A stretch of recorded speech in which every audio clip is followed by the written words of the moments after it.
रामकृष्ण परमहंस चरित्र भाग 7. तोतापुरी गेल्यानंतर रामकृष्ण परमहंस स्वतः निर्विकल्प समाधी लावून स्वतःच ब्रह्मानंदाचा उपभोग घेऊ लागले. ती मागची आठवण झाली म्हणजे ते म्हणत, ह्या स्थितीत मी 6 महिने राहिलो होतो. ह्या स्थितीत फारच थोडे लोक पोचतात आणि जर तेथे पोचले तर ते पुन्हा जीवमान स्थितीमध्ये येत नाहीत. त्यांचे देह आणि मने त्यांना धरू शकत नाहीत.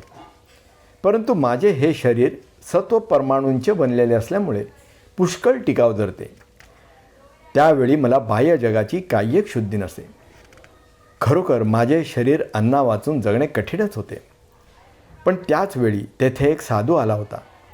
तो मज करता 3 दिवस राहिला. त्याने माझी समाधी लागली आहे हे ओळखले आणि माझ्या शरीर रक्षणार्थ पुष्कळच मेहनत केली. कारण त्यावेळी माझ्या देहाची मला शुद्धी नव्हती. तो मजकरिता काहीतरी खावावयास आणि मला शुद्धीवर आणावयाचे सर्व उपाय थकले म्हणून शेवटी एक भले मोठे दांडके घेऊन मला मारीत असे. अशाकरिता की त्या तेरीमेरी सरशी माझी समाधी उतरावी. कधीकधी साध्या उपायानेही माझी समाधी उतरे. माझी समाधी उतरली म्हणजे तो 1-2 चमचे अन्न माझ्या तोंडात घाली व मी पुन्हा समाधीत शिरत असे. एक दिवशी कशानेच समाधी उतरेना. मारून पाहिले तरीसुद्धा नाही. तेव्हा त्याला फार वाईट वाटले. ह्याप्रमाणे 6 महिने फारच कष्ट झाल्यामुळे रामकृष्ण परमहंस यांस अतिसाराचा उपद्रव झाला. तेव्हा 1-2 महिन्यात त्यांच्या शरीराला हळूहळू शुद्धी येत चालली. देशी वैद्यांनी उपचार करून 1-2 महिन्यांनी गुण पडल्यावर ते दुसऱ्या विषयांकडे वळले. म्हणजे त्यांनी विष्णूची भक्ती आरंभली. ही भक्ती वैष्णवी संप्रदायाप्रमाणे कोणत्याही नात्याने करता येते. स्वामी सेवक, मित्रमित्र, पितापुत्र आणि पतीपत्नी भाव इत्यादी. अतिशय उच्च प्रतीची भक्ती म्हणजे परमेश्वराचे प्रेम पतीपत्नी ह्या नात्याने संपादन करावयाचे. श्रीकृष्णावतार वृंदावनातील राधा नामक गोपीची भक्ती होती ह्या प्रकारची होती. वैष्णव असे म्हणतात की श्रीकृष्ण आणि राधा यांची भक्ती विषयातून मुक्त झाल्याशिवाय समजायची नाही. राधाकृष्णाच्या प्रीतीचे ग्रंथसुद्धा प्राकृत मनुष्याने वाचाव्यास ते प्रतिबंध करतात, कारण त्यांच्या योगाने ती विकारवश होतील. रामकृष्णांनी तीच अव्यभिचार भक्ती साधण्याकरता कित्येक दिवस स्त्रीचा वेशसुद्धा परिधान केला, पण अखेर ती भक्ती साध्य केली. त्यांना समाधीमध्ये श्रीकृष्णाच्या श्यामसुंदर मूर्तीचे दर्शन झाले तेव्हा त्यांचे मन तृप्त झाले. ह्याप्रमाणे विष्णूची भक्ती केल्यानंतर हिंदुस्थानामध्ये जेवढे म्हणून पंथ आहेत त्या सर्वांमध्ये शिरून त्यांनी त्या देवतांची भक्ती संपादन केली.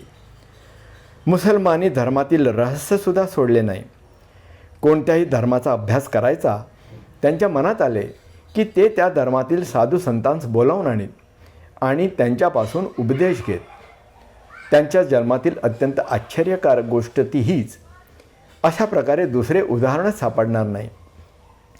त्यांना जेव्हा एखाद्या धर्माचा विचार करावासा वाटे किंवा योगाभ्यास करावासा वाटे तेव्हा ते एका मोठ्या वटवृक्षाखाली बसत. त्या वडास पंचवटी असे म्हणत.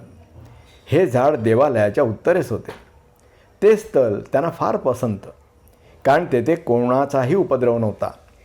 एक वेळ त्यास तेथे लहानसे झोपडे बांधावेसे वाटले. भक्ताच्या मनात गोष्ट आल्यावर मग त्यास भक्त कामकल्पद्रमू कोणत्या गोष्टीची कमताई ठेवणार.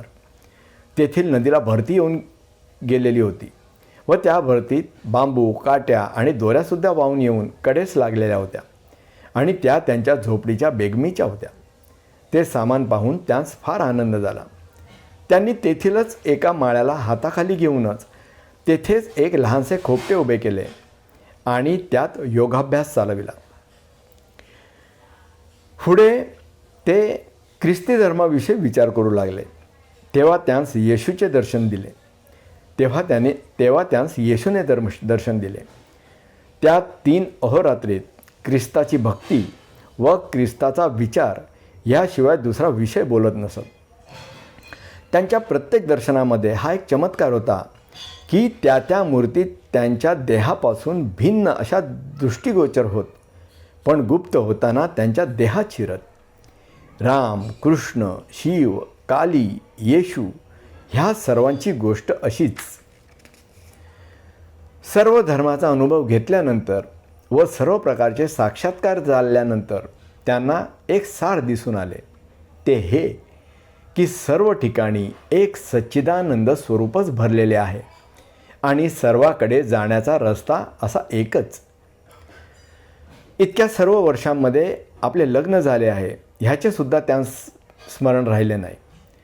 पण ज्याला आपल्या देहाची सुद्धा शुद्धी नव्हती त्या स्त्रीचे स्मरण न राहणे साहजिकच आहे. ह्यावेळी त्यांच्या पत्नीला 17-18 वर्ष लागले होते. तिने प्रथम अशी अवय ऐकली की आपला नवरा वेडा आहे. तेव्हा तिला अतिशय दुःख झाले. पुढे तिच्या कानावर असे आले की तो मोठा साधू झाला आहे. ह्याकरिता समक्षच त्याच्याकडे जाऊन आपल्या नशिबाची परीक्षा पाहावी असे तिच्या मनात आले. तिने आपल्या आईची परवानगी घेतली आणि 30-40 मैल रस्ता चालून दक्षिणेश्वराच्या देवालयानजीक येऊन पोहोचली. रामकृष्ण परमहंसांनी तिचा फार ममतेने आदर सत्कार केला. पण तिला असे सांगितले की पहिला रामकृष्ण तो मेला आणि हा नवीन आहे. हा कोणत्याही स्त्रीकडे पत्नीत्वाच्या नात्याने पाहत नाही. इतउत्तर सर्व स्त्रिया त्याला कालीदेवीप्रमाणे माते समान आहेत. त्याला माते वाचून स्त्रियांशी दुसरे नाते माहीत नाही. ते तिला आर्व म्हणून हाक मारू लागले. त्यांनी तिला पुष्प वाहिली, धूपदीप दाखविला आणि मूल आईपाशी प्रसाद मागते त्याप्रमाणे प्रसाद मागितला आणि गाढ समाधीत निमग्न झाले. ती बायकोही मोठी दृढनिश्चयाची व थोर मनाची होती. तिने त्यांस सांगितले, मला पतिसुखाची वगैरे काही इच्छा नाही, तर आपण मला ईश्वरप्राप्तीचा मार्ग सांगावा आणि आपणास जेवणखाण करून घालण्याची व थोडे सुख समाधान होईल अशी जी काय थोडी बहुत शुश्रूषा माझकडून होण्यासारखी असेल ती करण्याची परवानगी द्यावी. त्या दिवसापासून ती त्या देवळाच्या आवारात राहू लागली आणि पती सांगेल त्याप्रमाणे अभ्यास करू लागली. मधुरानाथांनी तिला 10,000 रुपये देतो म्हणून सांगितले, पण तिने ते घेतले नाहीत. ती म्हणाली, माझ्या पतींनी कनककांता व सुखे याचवर लाथ मारून परिपूर्णता संपादन केली आहे. त्यांना कशाचीच गरज नाही. तोच कित्ता मला वळविला पाहिजे. ती अद्याप तशीच निस्पृह व पवित्र होती आणि आपल्या स्त्री जातीला उपदेश करून व पतीला साक्षात परमेश्वर समजून पतीचे व्रत चालवित होती.